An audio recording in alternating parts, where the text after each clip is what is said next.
Hello and welcome to today's episode of Sightreading Maverick.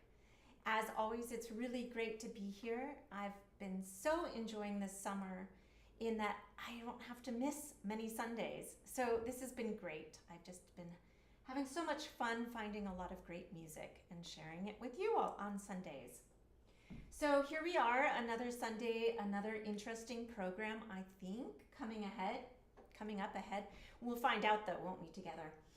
If you're new to the show, you will see in the description box for this video a list of the pieces I'll be playing today and also links to their scores on IMSLP. So you can download these yourself, give them a read after the show or before the show next time you watch, and kind of compare notes.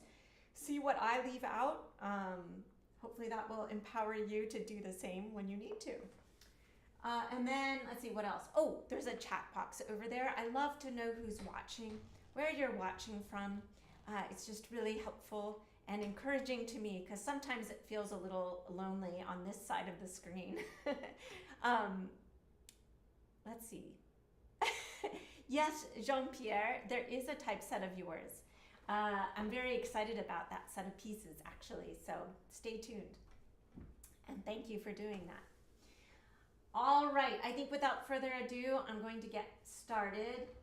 The first piece on today's program is a sonata by a French composer that's new to me, Nicolas Séjan, and he lived from 1745 until 1819. I think he lived in Paris, from what I can tell. This particular sonata looks to have been written in 1772. So yeah, let's go ahead and look it over and then I'll take a read. It's 3 movements. The first is marked Allegro maestoso. The maestoso makes me think it shouldn't go too lickety-split fast because it needs to have this sense of majesty to it, or, bigness. I'll keep that in mind. I always like that when it doesn't have to go lickety-split. Let's see what the last movement is marked. Allegro assai. So this first movement I hopefully will be a little bit tame. Left hand has a lot of that Alberti bass type of thing, accompanimental motive. Right hand has a lot of ornaments. So I need to kind of keep that in mind. Looks like not too much crazy stuff going on harmonically. I can tell that because there's not a lot of accidentals. All right, there is a repeat, but I will probably not do it. So let's just see where I am for this show today. I'm just going to start.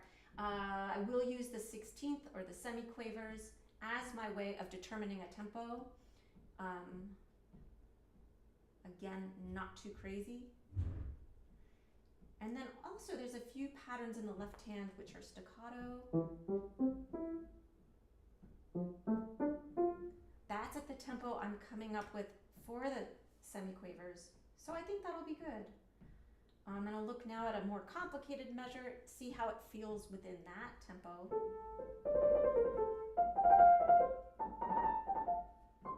I'm going to want them to be short trills. So 3, 4.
lot.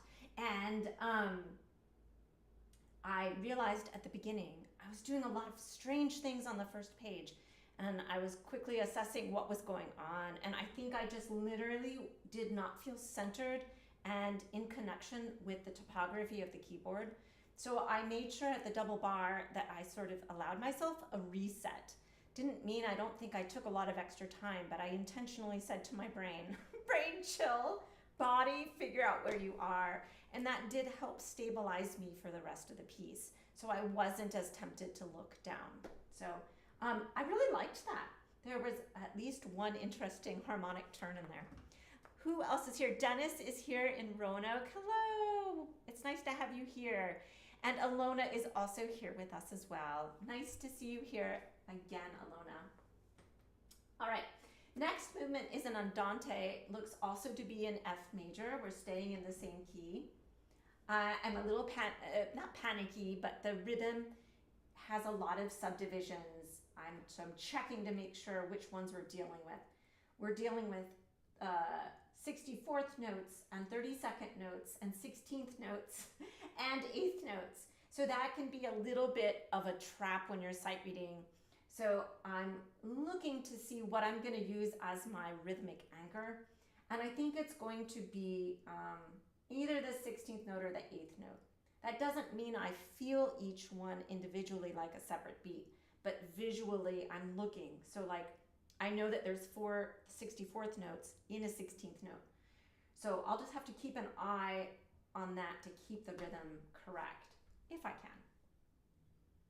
And it looks like we're in 2/4, but we're also gonna have the beat divided into triplets. So I think it's slow enough. It's kind of like the quaver or the 8th note gets the beat, or at least a prominent subdivision. So the triplet would be 16ths would be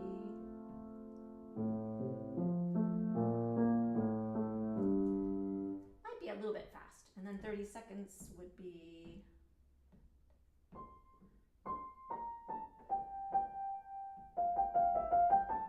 so something like that. All right, and there's 2 sections. 2 and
this was a little interesting thing, at least for me. I think I did a good job of doing the rhythm correctly in spite of the going in and out of 64ths and 30 seconds. Halfway through, I had this complete mind blip, and I couldn't remember if I had already made it to the second section of the movement.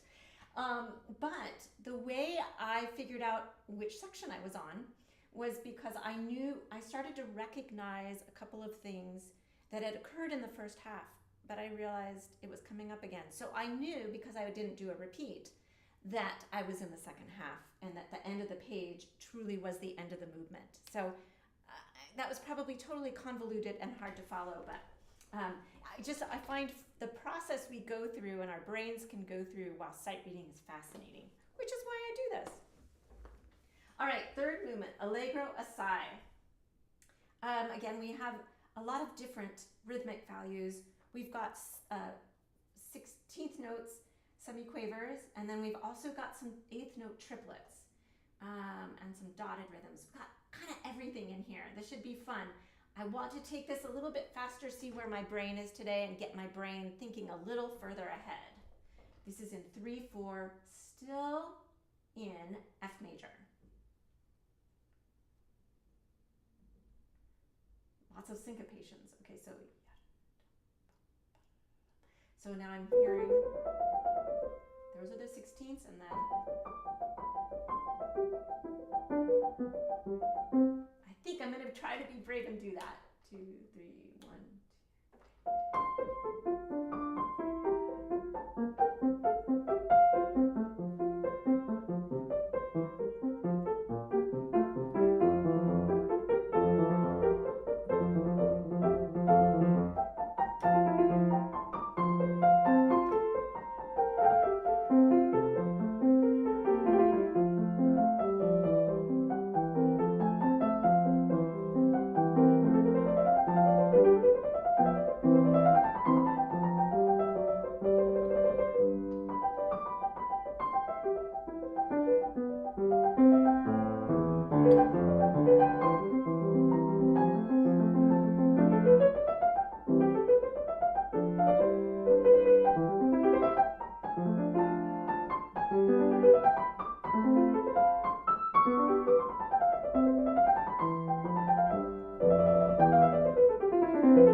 absolutely loved that. That was so much fun.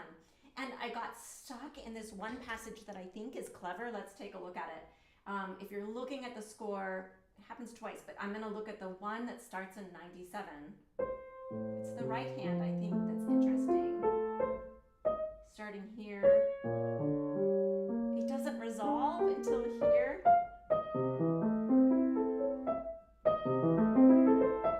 And that really tripped me up. my ear really wanted to do.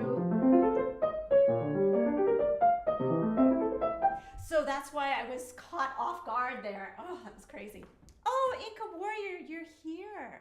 Great sonata, fantastic alternative to Haydn Mozart. Yes, I totally agree. There are more of those. I can't remember how many are in this set, so we'll have to explore another one another week. So I'm glad you liked it, Inca Warrior. Thanks for letting me know. All right, next on the program is a set of 3 pieces by a composer I've been really enjoying a lot this summer, Anatoly Lyadov. And yeah, I just really especially love, he has tons of preludes, which this next one is, that are just gorgeous. So this one opens with a prelude. I wanted to explore all of the ones in this set. This is Opus 33. So let's see, 4 flats, so either A flat major or F minor. It's very clear that it starts more in F minor, but it looks like it's gonna end in A flat major. Adagio, yay! It's a sempre legato, so this is gonna be very lyrical. It's only 1 page. Cool. So I better get it right from the beginning, just joking.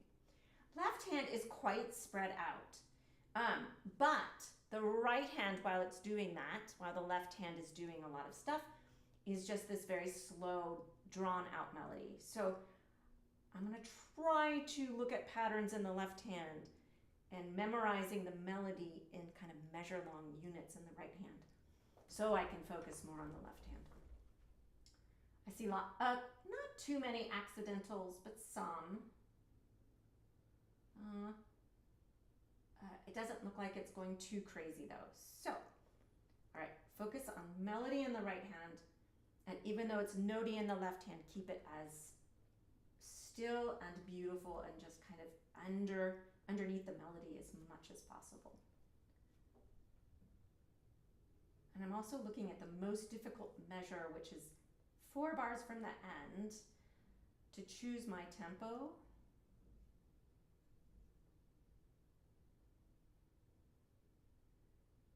And it does say quarter note equals 54. Okay, 3, 4.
Wow, all right, well that's beautiful. I wish that I was had been more legato in the left hand at the beginning. I think it took away a little bit from the melody, but I think it went pretty well. I think I was so worried about getting all the right notes. All right, next movement, that was so short. Anyway, okay, is called a grotesque. That's the translation. I think that's kind of anyway, type of, it's a genre that we don't have in this country very much. Okay, 2 pages, and I'm looking and I'm noticing that the main theme that the piece starts out with, it's a 2-measure phrase, but the same 3 notes. It repeats a lot. So now I'm just scanning to see if that's true. It goes up an octave here and gets added into the left hand. again, goes up an octave again, back down. But so far, it's preserved throughout. Then it goes into octaves in the left hand, octaves in the right hand, then in the tenor voice, then it gets slowed down twice as slow, and then back to the original tempo. And then same here, and then a cello rondo. Ooh, but it's within octaves. And it's a little bit different. All right, so that is something to grasp onto, is that constant theme. So I should not have to read every one of those notes. When I see it occurs in a hand, I should be able to just do, that's that theme. All right, allegretto. It says quarter note equals 108. And what I also notice is there's lots of tempo changes, and there's a couple of cello rondos. So if I start too fast, that's a silly thing. But I can play with tempo in this.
Because sometimes I was tempted to obsess with how the complexity was about to happen, but I just relaxed knowing this motive. There was one place I dropped it though. It's near the beginning. It was here in the tenor, because I had this wide distance in the left hand and I didn't get up to it. So all of a sudden it dropped off and my ears were a little bit scrambly and concerned, but I got back on track. All right, I think this is 3 pieces. This is the last one of the set, Pastoral. F major, allegretto, dotted quarter equals 60.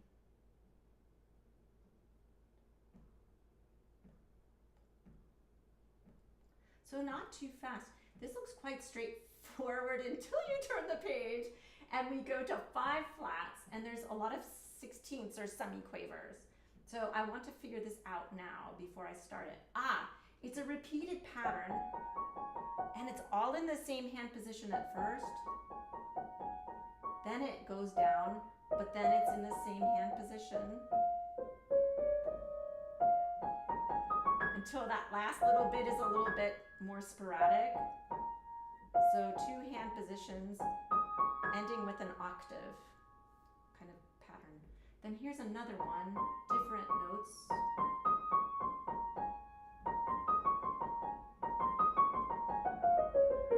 So I'm thinking about my fingering little rules for black keys.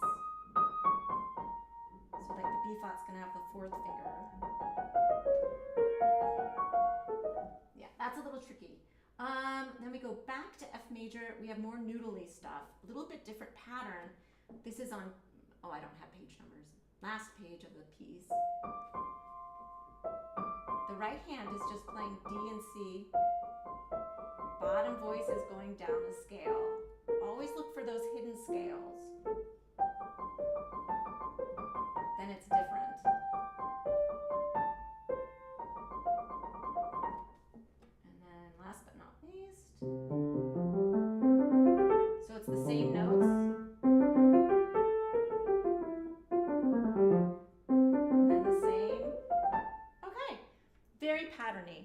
problem. Let's see. 1, 2.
Quite nice. That one didn't grab me quite as much as the first two, but it might have just been the way I played it as well. One thing that I noticed I was doing is on the last page, I think I was jeopardizing a little bit the melody because of all those semiquavers. So instead of really focusing on, I was so concerned about this jumpy right hand, which was kind of silly of me. So I'm going to give myself a second chance with that to see if it would have worked better. Again, I think it was a similar thing. It was because the melody started out as the top of a very wide chord.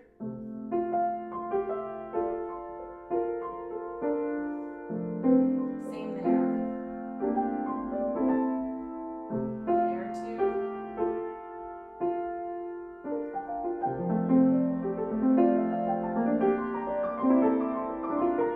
Yeah, that was a little bit better. I think it was that large chord that got me off track. All right, I do like those. I especially liked the first two. I'll be curious to know what you all think. All right, next is a set of 6 pieces by Georges Onslow. And this was typeset by our very own Jean-Pierre, who frequently watches the show, and he's here today. So thank you, Jean-Pierre, for making this even possible for me to read. And I read one of his pieces last week. It was a toccata, not very easy to read, so I'm hoping this will be easier. All right. E flat major, a little denser. All right. Andantino, all 8th notes for the most part. I think I'm going to use the melody to help with the tempo.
lovely. I love just a little bit of all that, not a little bit. I like all the little bits of chromaticism in there. Really charming and lovely, and really matches the warmth of that key. I like that. I hate double sharps. Okay, we've got a couple, at least I see one double sharp that for some reason grabbed me the minute I turned the page. But you know what? There's only one double sharp, so silly me. And it's in an inner voice. So do I have to play it? Probably not. Plus, it's just parallel thirds there. A major. The left hand looks like a little adventurous. It's going to be all over the place a little bit. But it's all within a harmony. So if I have to rearrange the notes a little bit, so be it. Oh, there's another double sharp. Okay, that's okay. Another andantino, but like an allegretto. So a little bit faster.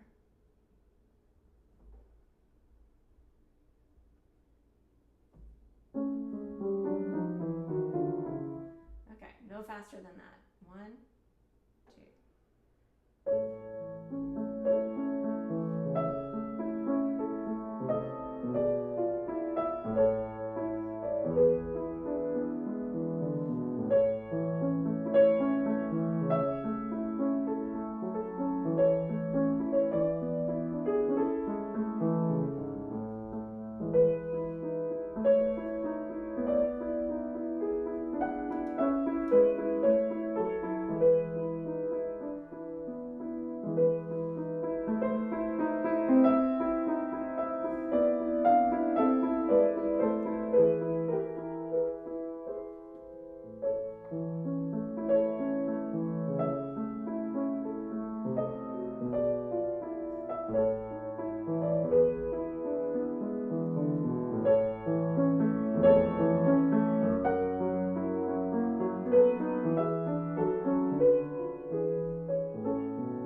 These so far. I may change my mind as we get to an allegro con moto. Okay, so this looks daunting, but as I'm scanning, I'm seeing that, so the right hand is sort of split between a 16th note pattern and then this dotted melody. And the bottom notes are the 16th pattern, very repetitive. In fact, for the whole first line, it's the same 2 notes. And it's all harmonic. So I'm going to block just the first 2 lines so I can get it in my head.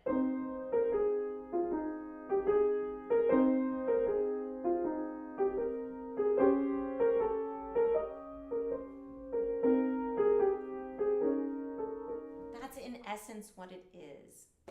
So I don't want to get too caught up in those 16th notes in the right hand that I just played with my left hand.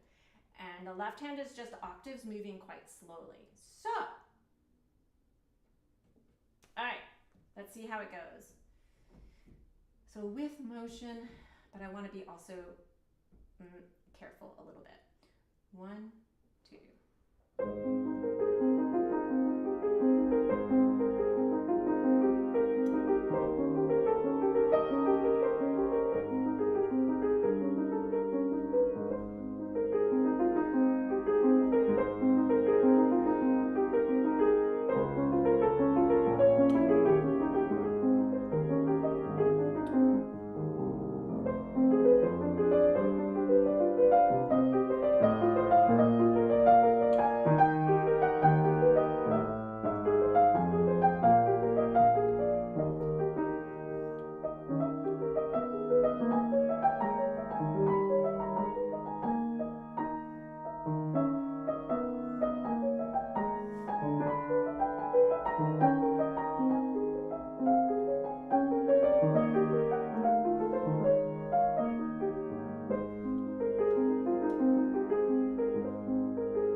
was definitely more difficult to read. I was having to think about strategy and changing my strategy as I got to the second page, and it got a little bit more difficult. So what I ended up having to do is, like in the previous piece, I think it was, I was memorizing the melody that was slower moving, kind of in 2 measured chunks. So since the left hand was moving quite slowly, I decided to memorize the left hand in 2 measured chunks, or thereabouts, so that I could concentrate more on the right hand. And that I did that as I went through, and it got better, I think. All right, 4th movement. Ay, ay, ay, ay, ay. Oh, it's very short. And we're towards the end of the show, so I'm just going to go ahead and read. Allegretto.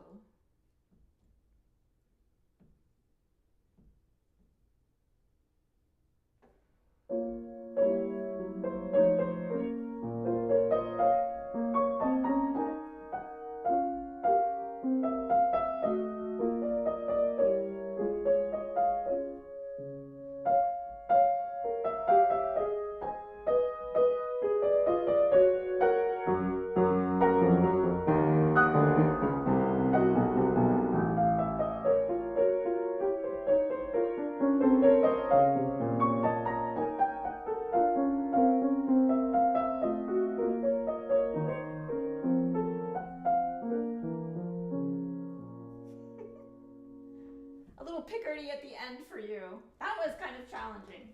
All right, next is Allegretto cantabile. Oh my. Wait. Okay, we're gonna try this.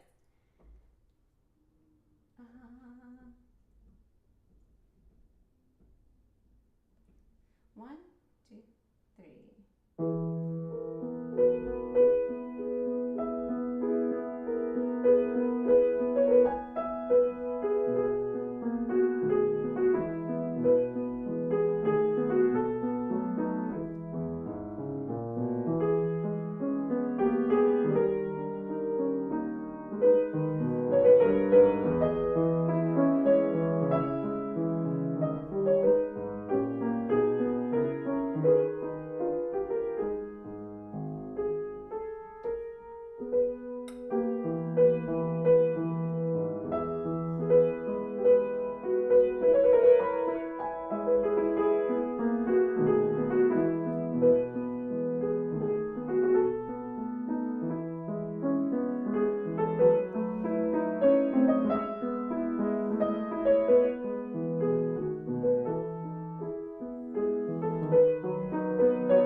Charming. I think they would make great little pieces and quick study pieces for students.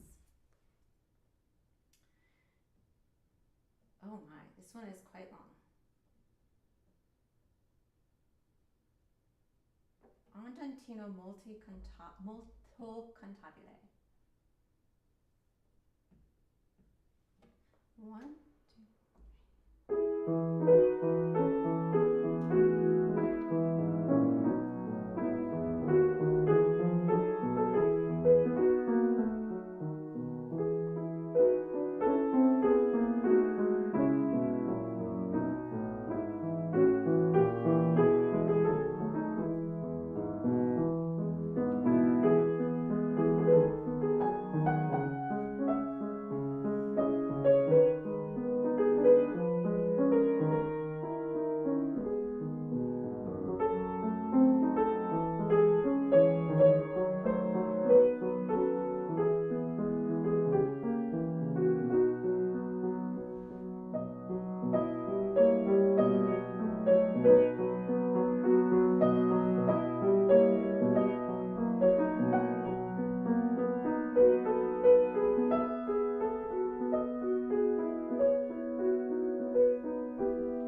Oh, Jean-Pierre, which one is your favorite?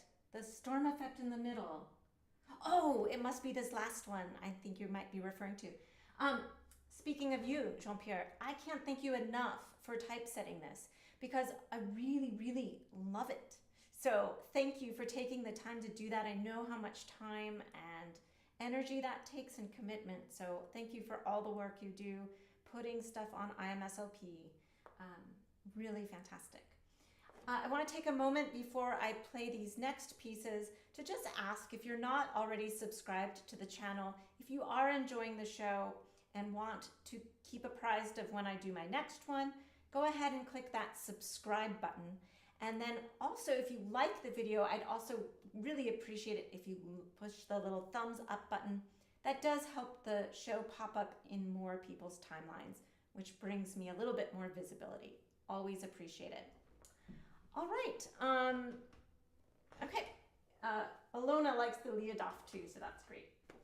I love that last set of pieces. Okay, especially that last one. Next, I'm going to play a set of two pieces by Clara.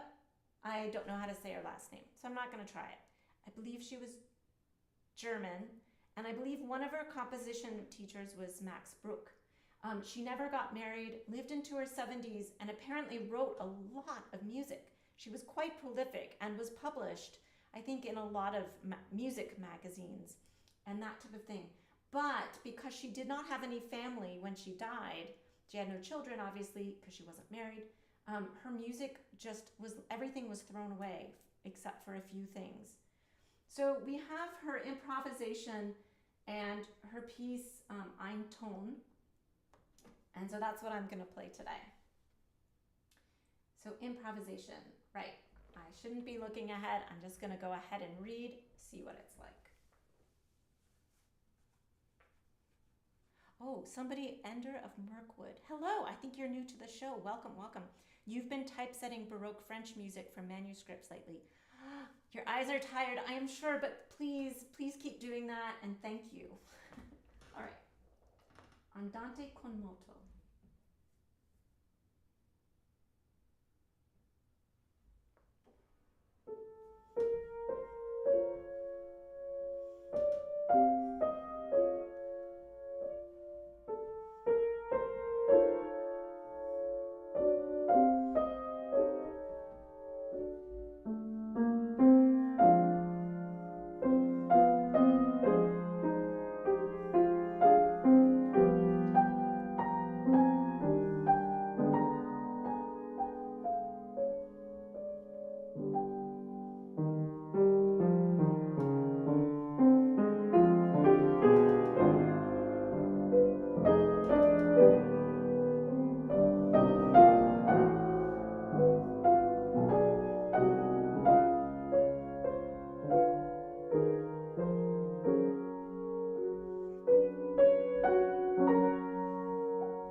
Well, that was different and quite interesting.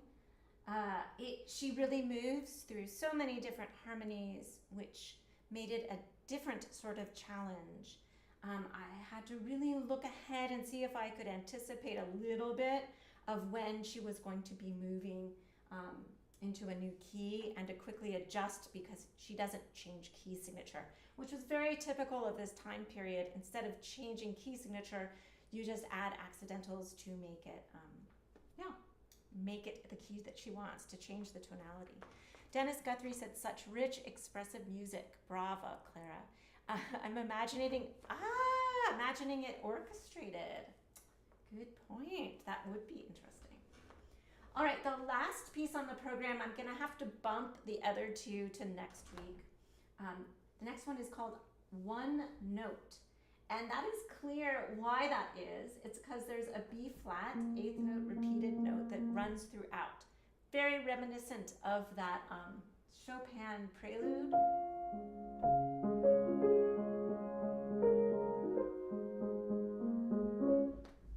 don't know if there was another Chopin prelude that did that. But anyway, all right. Needless to say, I will read this now, and that'll be the end of the show. I have to pick a tempo.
Took it too fast.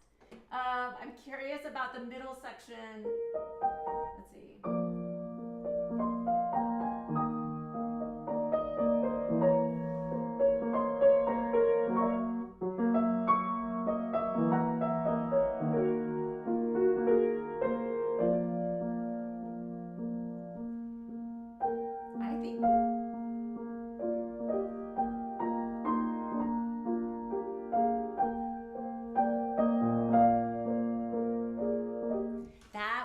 A much more appropriate tempo, I think.